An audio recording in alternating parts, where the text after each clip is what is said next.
cha mashabiki ambao walikuwa wamefika pale katika uga wa handiboli wa Nyayo pakubwa. Tuachane na handiboli, tuzamie hasa mpira wa volleyball kwa wanawake. Timu ya taifa ya volleyball kwa wanawake Malkia Strikers bwana ina kocha mpya, namzungumzia Geoffrey Omondi ambaye pia ni kocha wa klabu ya wanawake ya Kenya Pipeline. Geoffrey Omondi anasema tayari ashatambua kule ambako hasa wanafaa kushughulikia na pakubwa atakuwa anaangazia ulegevu ule kuna kwamba Kenya inatamba katika mashindano ya dunia ambayo itakuwa inaandaliwa kule Thailand Agosti mwaka huu. Nilianza kutangamana naye mazoezini na kuweza angalau kusema naye moja mbili kuhusiana na maazimio yake.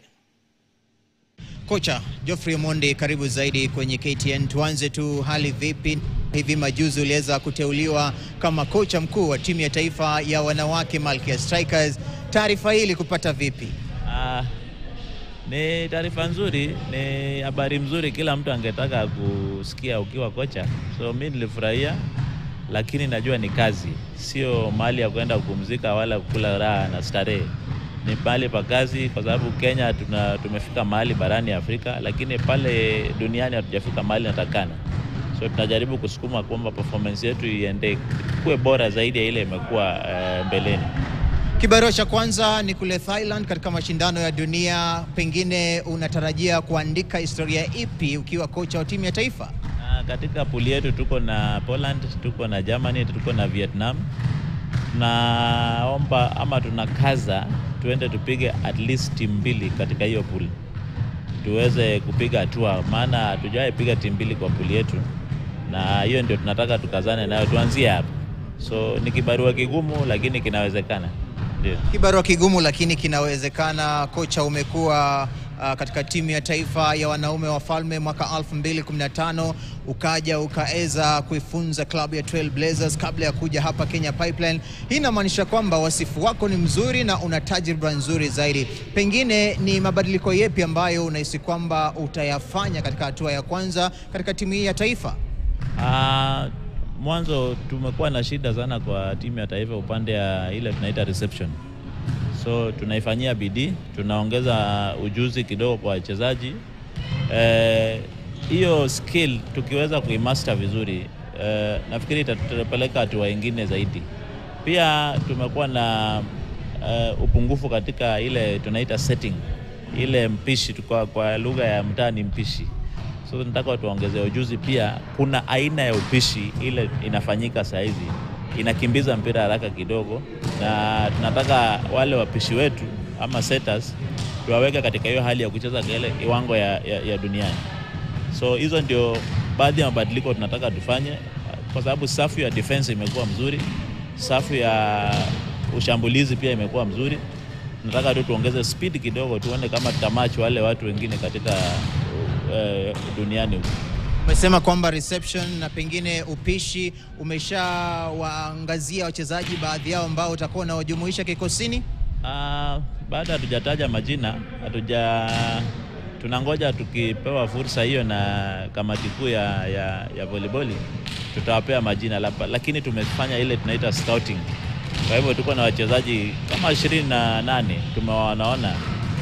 Tukipewa hiyo nafasi tutawataja 68. Nambari hii utaikata hadi wachezaji wangapi pengine? 28 itarudi mpaka 14. Ndio. Tuzungumzie kuhusiana na mikakati ambayo shirikisho la volleyball linafaa kufanya ili kuweza kuongeza nguvu na hadhi ya volleyball yetu humu nchini, na hii inaanzia katika hatua ya ligi kuu hadi kule mashinani. Nini kinafaa kufanywa? Mwanzo tumekosa ile tunaita youth program. Iko kwa uchache sana. Tungependa tuiongeze ikue kwa wingi, because hapo ndio tunapata wachezaji wale wamehitimu vizuri, wako na basic skill vizuri, kwa sababu wanafundishwa wakiwa wadogo. Alafu facilities. Hivi sasa zile indoor arenas ni kidogo, na volleyball ni indoor game. Tunatakana tucheze mechi mingi ndani ya nyumba. Vyumba ndio chache, but tukipata kama 3 4 hivi tuwe kila mara kwa mara tunachezea ndani ya nyumba, uzoefu itakuwepo. Na kwa hivyo skills pia zitagrow na game itapanda. So hayo ndio mambo tunataka tuangalie, na kwa sasa wameweka mikakati mzuri. Tunapanga friendly matches, tukiweza kupata friendly matches kwa hizo nchi zimeendelea, itatufaidi kwa sababu tutapata ujuzi kutoka kwao pia. Pengine hizi mechi za kirafiki mnazopanga ni dhidi ya nani na nani? Tunasema tunatakana ipangwe kwa sababu bado hatujaambiwa rasmi ni wapi na wapi. Lazima una wazo kidogo. Sawa, tukipata zoezi upande ya Brazil, upande ya Italy, upande ya Japan, Korea, hawa ni watu wako na uzoefu sasa na wamecheza kwa muda mrefu. Wamecheza kwa muda mrefu kwa kiwango ya juu. So tukiweza kupata friendlies na hao, ni rahisi kujiendeleza na kugrow kutoka hapo. Kocha, unazungumziaje benchi lako la kiufundi upande wa kocha wasaidizi, na pengine hao watakuwa na mchango upi kwako? Wengi tumefanya nao kazi ni makocha wamefuzu na wako na ujuzi ya kutosha, na cha maana ni kwamba tuwe kama team, tufanye kazi kama team, na wengi nimefanya nao, so nawajua, wananijua, so kazi haitakuwa ngumu, kazi itakuwa sawa sawa. Kwa mashabiki utawaambiaje, utawaahidi nini? Manake kila mtu anajua kwamba umechukua mikoba, lakini hii mikoba bwana, mle ndani kipi, tunda lipi ambalo utalieka hasa katika mashindano yajayo mwezi Agosti Thailand?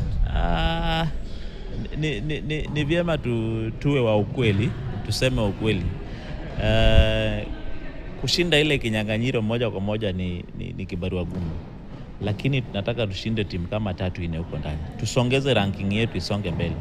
Kutoka hapo tutakuwa tunajijenga tukiendelea, because vile wanavyosema wazungu, Rome was not built in a day, na ni step by step. So tunataka tufike pale, kama tunaweza shinda mechi 3-4 itakuwa ni afadhali, tutakuwa tumesonga step. Ndio. Kwa mashabiki pakubwa utawaambiaje? Wangoje kuona timu yenye inacheza ile mpira wa kufurahisha. Watafurahi. Ndio. Na kwa kocha ambaye anaondoka, Japheth Munala? Rafiki yangu sana, sini yangu, amefanya kazi mzuri na tunamshukuru sana. Bado tunamhitaji kwa mawaidha. Bado nikipata nafasi nakaa na yeye, tunaongea, anipe wazo lake, anipe mawaidha, na ujuzi zile ako nazo bado yanatusaidia sana. Shukrani sana kocha, na kila laheri wakati unaiongoza timu ya taifa Malkia Strikers.